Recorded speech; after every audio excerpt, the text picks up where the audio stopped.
Hello, everybody. My name is Debra Taubenslag, and we're going to have a really terrific discussion today because I'm joined by wonderful experts, not only in hypnosis, not only in healing, but they have their own fabulous, unique way of bringing their gifts to you.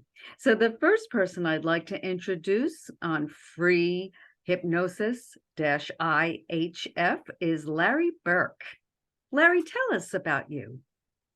I am a radiologist by training. I call myself a holistic radiologist. There are actually some people think that's an oxymoron, but there are actually about 15 of us around the country.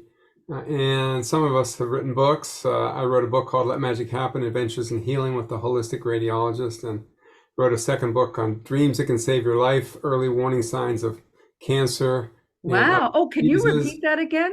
That's a really Yeah, powerful title. Dreams that can save your life, early warning signs of cancer and other diseases. And it's mainly about women, 18 women who, in a survey that I did, had dreams about their breast cancer before they were diagnosed. And Unbelievable. that Wow. I did a I did a TED talk on that, which got banned because it was outside the medical box too far.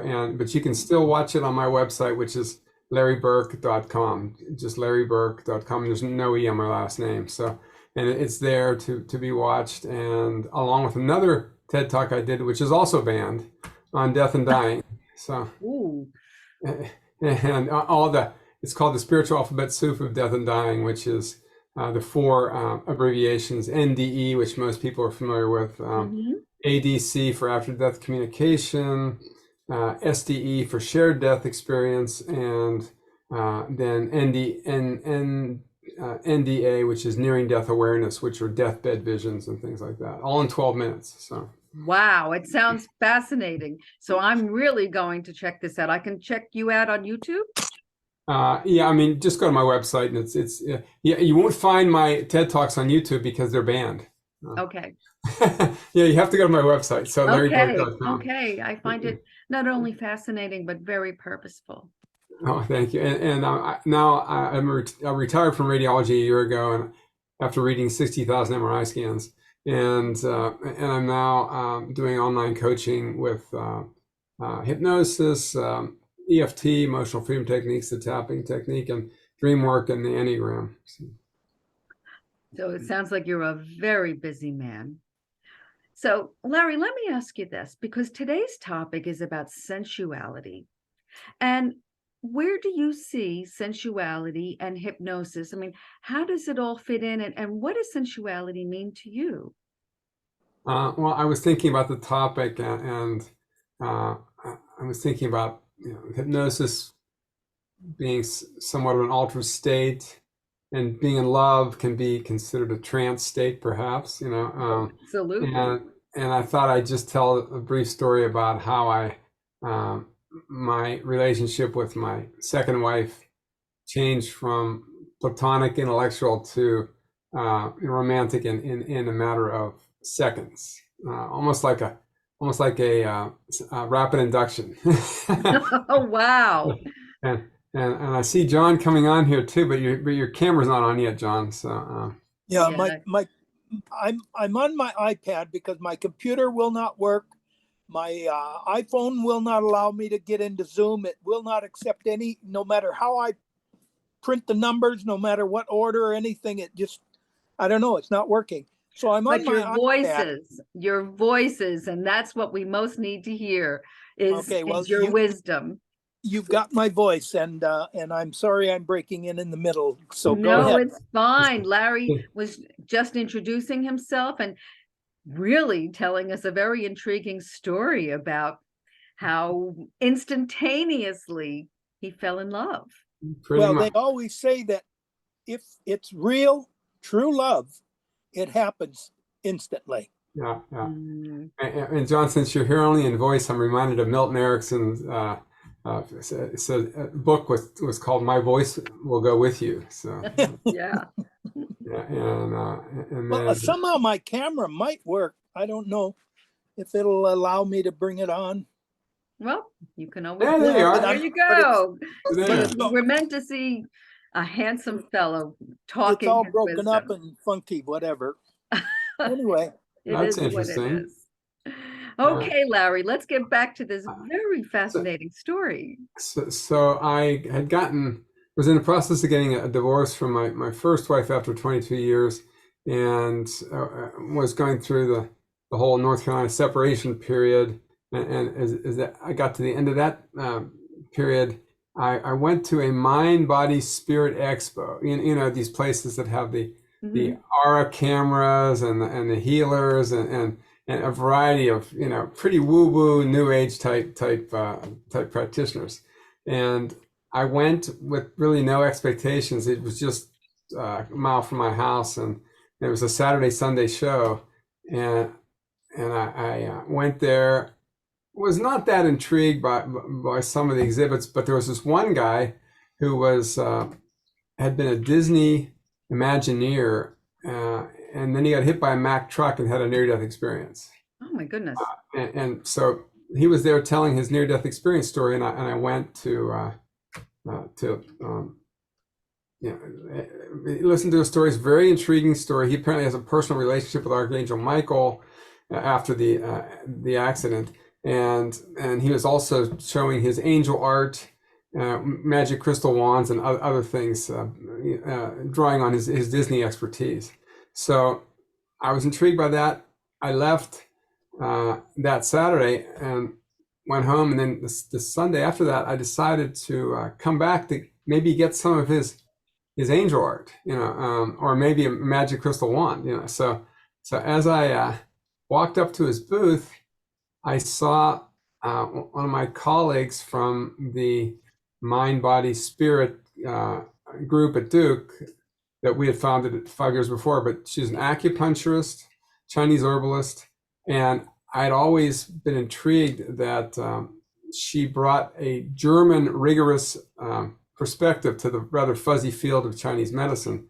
Her name was Dagmar, and so I had always encouraged her to present at our conferences, and we had really good intellectual chemistry, but nothing beyond that. Well, I'd been married up to that point, etc. So, but she was standing there at Glenn's booth, and she had her typical leather boots, blue jeans, a leather jacket, and I was just walked up, and I noticed that Glenn was doing a spontaneous reading for her. He does channeling work, and so he's giving her a reading. Okay. And he's talking about all the connections she has to the plant kingdom and the divas, and it's a pretty deep reading, and she's obviously, you know, moved and in an altered Really state. into it, yeah. And I just went up and stood beside her, and I didn't say anything. I didn't want to intrude, and she was tearing up, and it was, and he got to the end of the reading, and I just reached over and held her hand. I was like guided to do that. It was like, oh, Wow. maybe I was gotten into the trance as well, but and as soon as I touched her hand, our whole relationship just totally changed, you know. So And there was a magic spark between the two of you. it was just an instant, and we walked outside out of the place where the event was being held, and sat by a big fountain, and sort of both went, "Whoa, what just happened there?" You know, and we have been together ever since. We got married 2 years later on the anniversary of that event, which we call our angel anniversary. You know, and the one thing I did for fun a couple years ago, right before COVID, is Durham has a storytelling venue. If you're familiar with them, like the Moth Radio Hour on NPR, where people tell true stories in a dramatic fashion. Well, we have a local venue called The Monty, and I went, and I've told several stories there before, but I went back on Valentine's Day intentionally to tell that story I just told, but I also dressed up in my traditional German outfit that Dagmar and I wore for our wedding,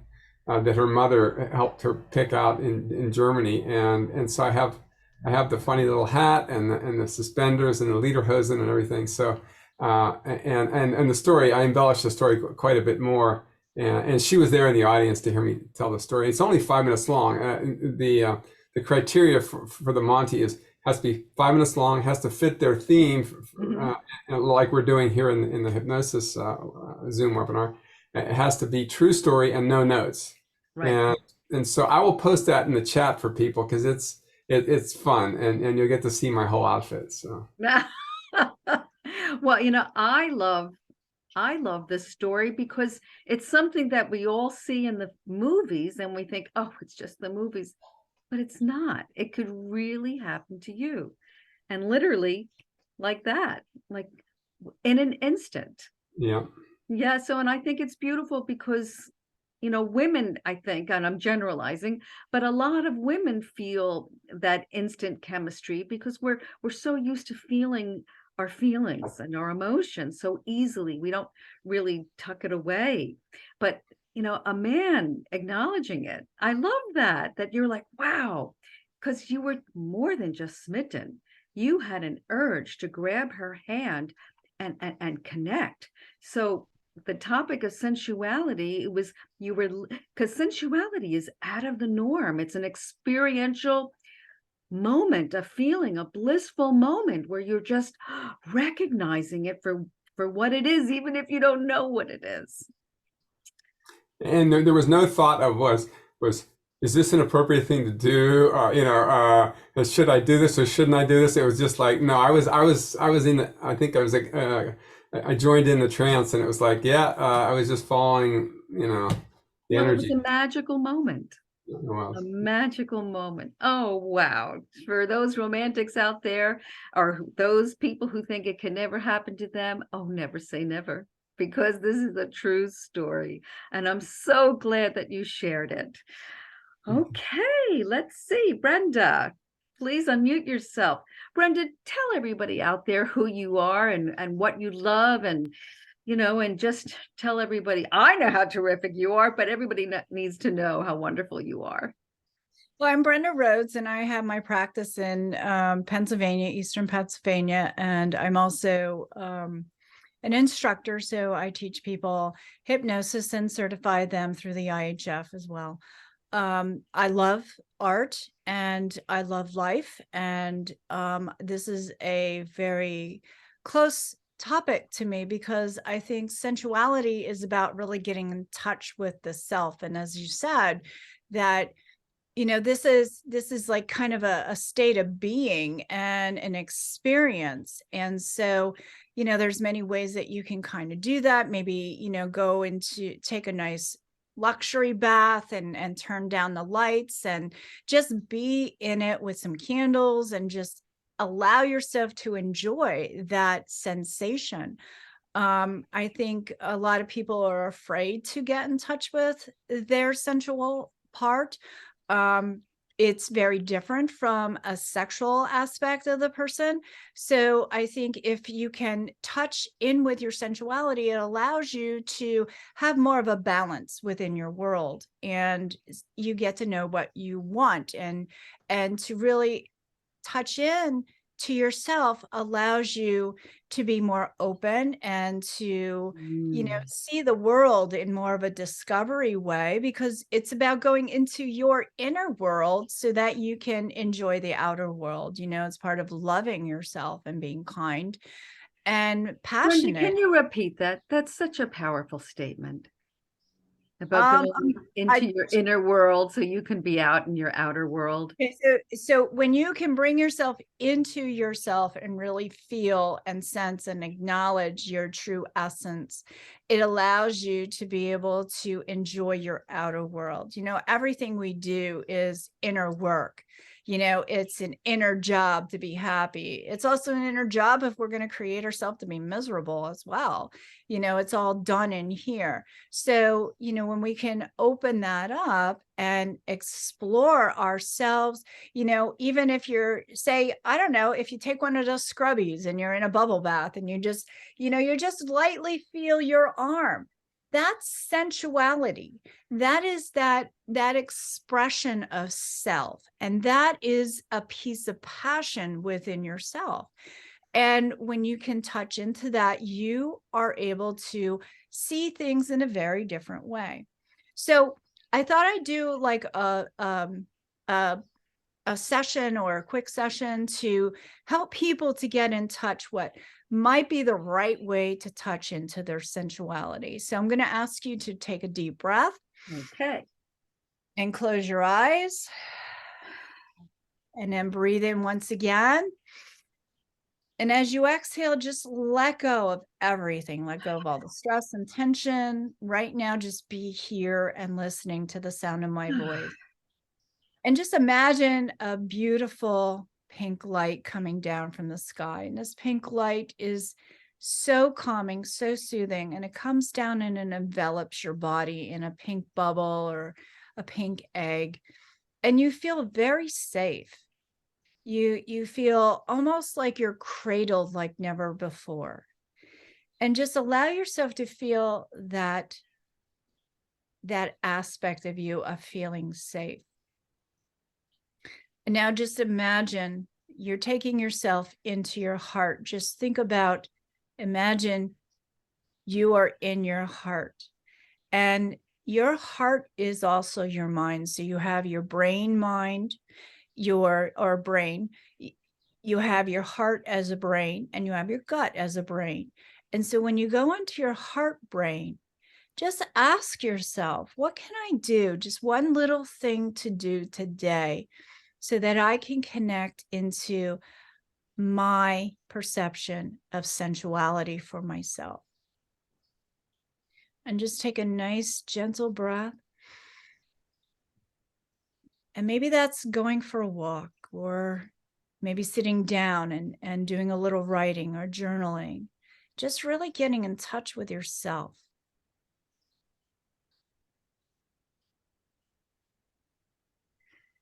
And just breathe really easily.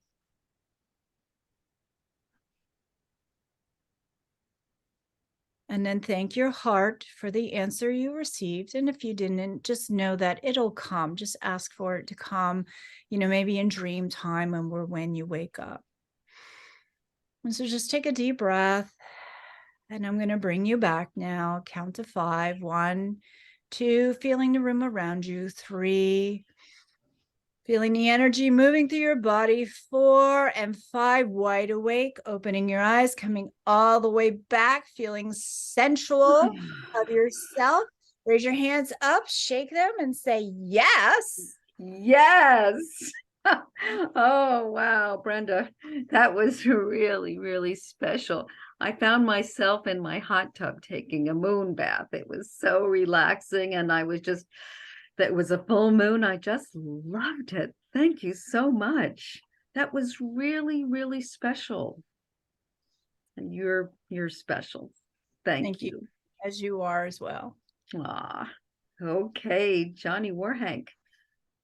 Johnny, tell everybody about you. Tell everybody about what makes you tick and what you love and what you bring to the table.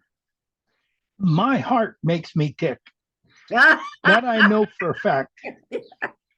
Well, that's my ticker, and it works good. Thank God it's still working good. But that's right. Thank you, Deborah. When I thought about the subject today, or the theme, or whatever you want to call it, I had an interesting idea, which was possibly a little more toward being a hypnotist. I think it's important to understand what the sensuality of the person that you're working with really is, and what's their dominant sense. Because if you're talking to someone and you tell them to see the beautiful sky, and they're a physical person, they're not going to see that sky. But if you told them to reach out and touch that beautiful tree, they could feel that tree. So I think it's important that we understand that everybody has a dominant sense. Yes. I've heard it said many, many times that the problem with our public educational system is that If your teacher is a physical person, not a visual person or an audio person, you may not connect with them as well if you are on the same vibration of senses. So if your teacher is an audio person and puts everything up and you can see it, it's wonderful. You'll learn well, you'll retain well. So Yeah. I think it's important as a hypnotist that you try to determine what the person's their primary sense is. Mhm. And so, for example, just a minute ago, I kept thinking about, I think that most everybody on the Zoom call right now is physical. They need to touch things. As an artist, you're visual. You're very visual. You can see things without even seeing them. They're there in your mind.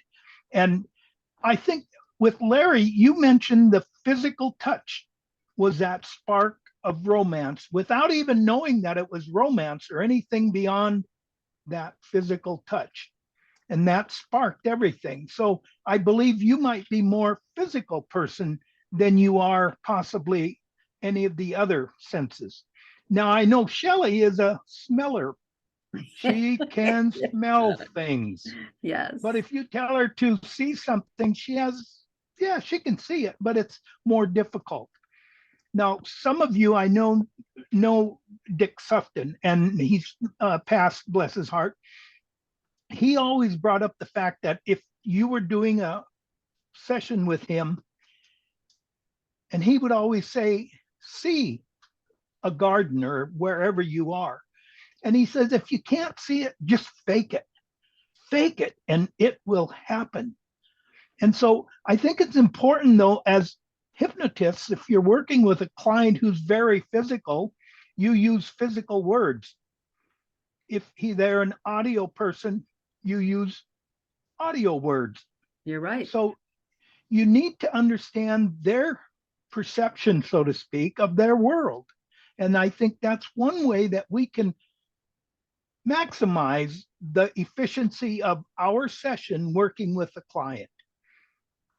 Now, I'm kind of a physical person. I need to touch it. I need to feel it. I work as a jeweler, I work with my hands and fingers and I can feel things. But at the same time, I can see things. And when I sit down and I draw a picture of a piece of jewelry that I want to develop, I will start with that sketch.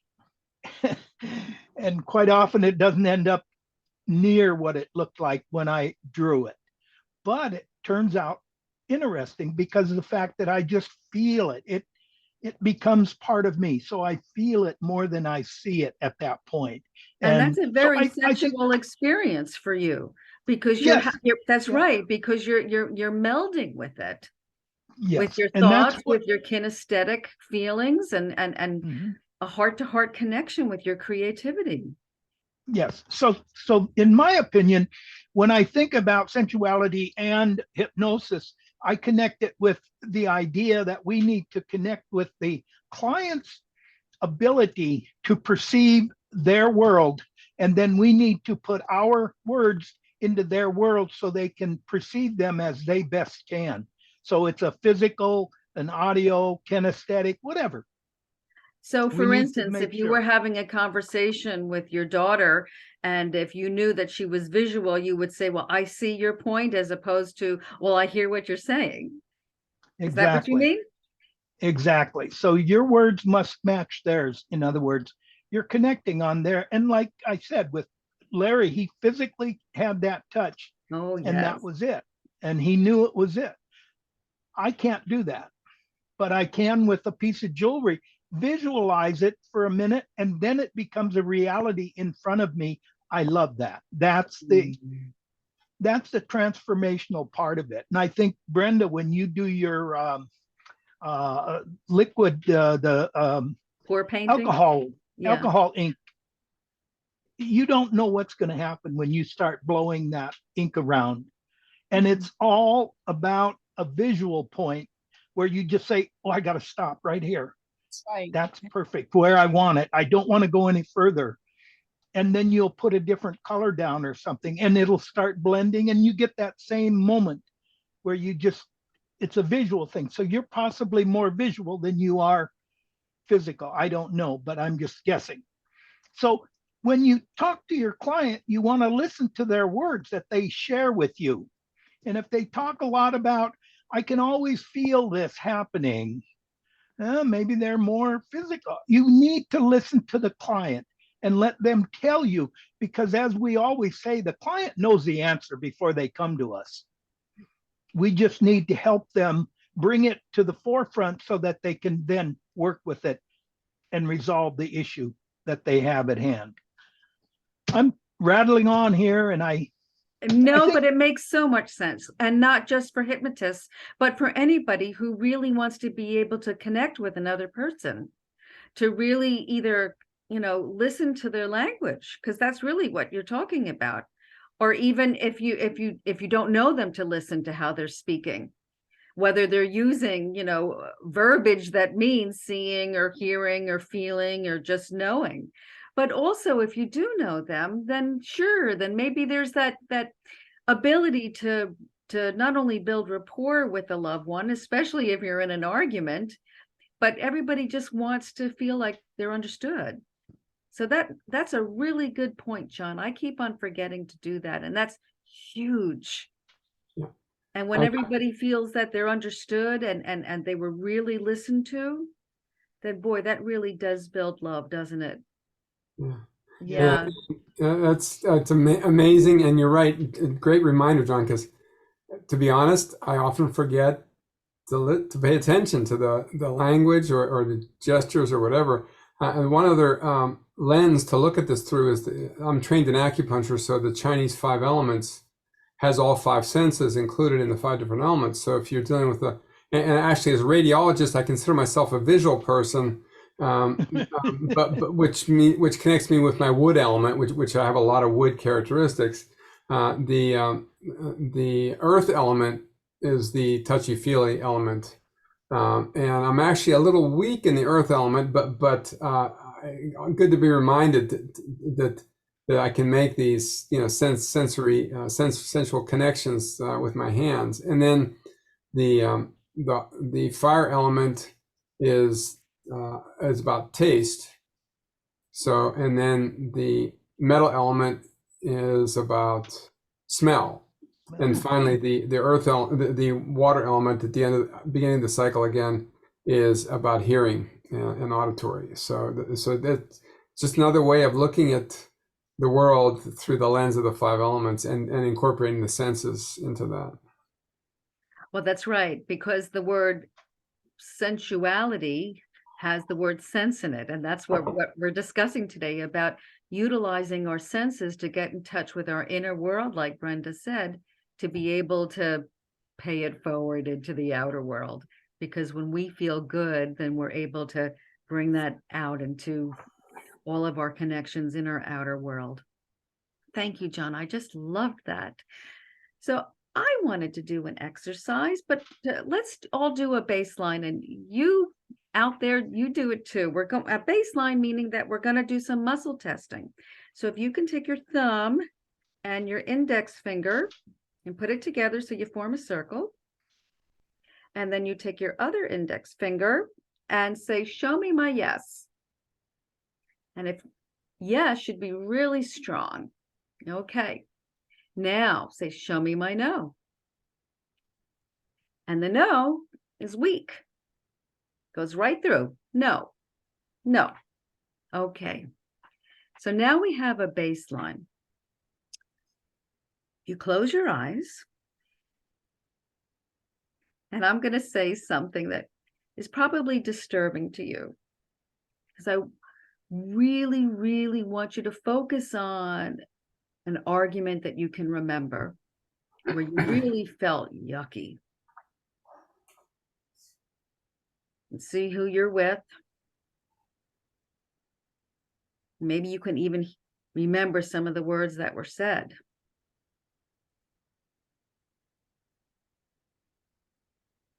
Doesn't feel good, does it? Now open your eyes. Okay. Muscle test again. Oh, I'm not doing too good. So that just meant that that self-talk, that memory really pulled in my aura and squished it, made me feel really inward, but not in a good way at all. So, and if I feel that way, I bet some of you feel that way as well, but we can't leave ourselves that way. So now we're going to use our senses. Close your eyes and imagine that you're walking into a garden. And maybe you see beautiful flowers. Perhaps it's your favorite flowers. See if you can see the colors. Now go over to it and feel the flower. Maybe perhaps you can feel the softness of it. And put your nose to it. See if there's an aroma. Now, speaking of aromas, aromas can be so wonderful. Like perhaps you can think about chicken soup. When you walk in and you're like, wow, they're cooking chicken soup. Or maybe it's the smell of a cookie baking. Or maybe it's the smell of hot cocoa. Or perhaps the perfume or the cologne of your lover. Or the fresh scent of fresh linen that's been recently laundered. Perhaps nuzzling into a baby's neck and just smelling that sweet scent of a baby.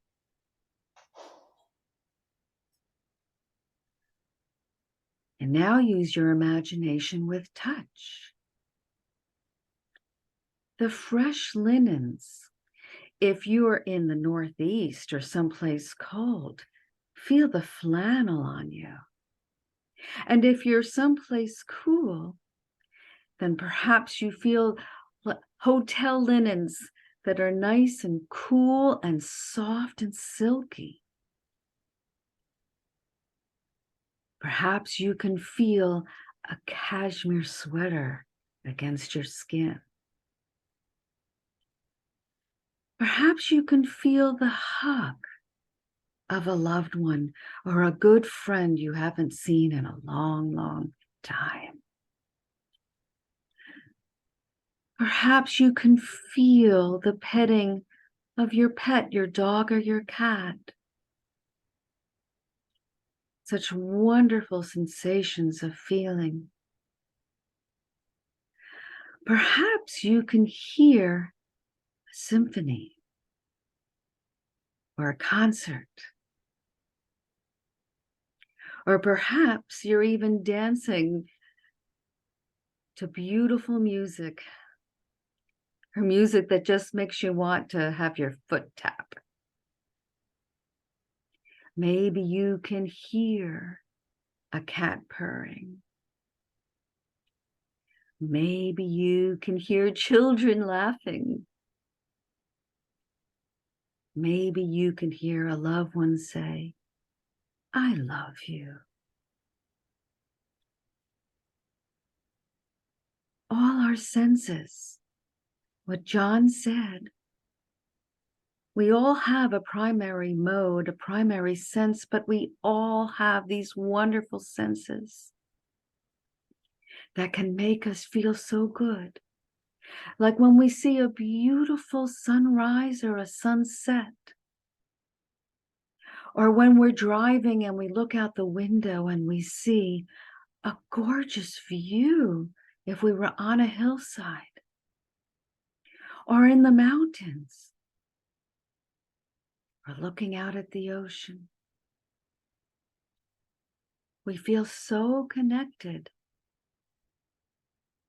to not only ourselves and how we feel because they're pleasurable, magical moments, but we also feel connected to something greater than ourselves. And that's a universal feeling. So allow yourselves to feel the sensuality of all of your senses at any given time, especially if you've had a bad day or a bad thought, because instantaneously you can have a magical moment just by shifting your thinking using any one of these senses. Now open your eyes. That's right. 1, 2, 3. And finger test yourself now. Should be really strong. And mine is really strong. I can't even, I'm using all my might here. Yeah. Like that. Instantaneous. Like Larry's love connection. The way John feels when he melds with his creativity and his kinesthetic sense of jewelry making, or when he's healing, because he did tell you what a wonderful healer he is. And with Brenda's art and Brenda's hypnosis and her Reiki healing. And me too. I love doing what I love too. So if we tap into our sensuality, because that's saying, bring it on, because I so deserve it. And when you're feeling that good, you naturally are a lighthouse that sends out magnetic waves of feel-good vibes to everyone who's lucky enough to come into your path. So on that note, we're going to do what Shelley says to always do, put our right hand on our left shoulder and our left hand on our right shoulder. Give yourself a big hug. And God bless you. Bye for now.